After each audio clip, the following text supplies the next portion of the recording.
Evlərinizdən mayanı yığışdırın.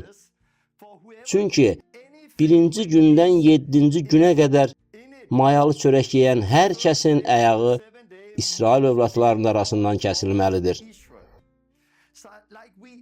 Bunu İbrahimdə və Allahın İbrahimə verdiyi sünnət əhdində görürük.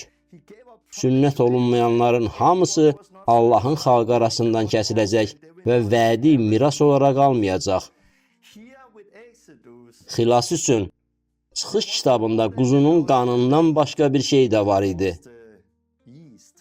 Bunun üçün evlərdən mayanı yığışdırmaq lazım idi.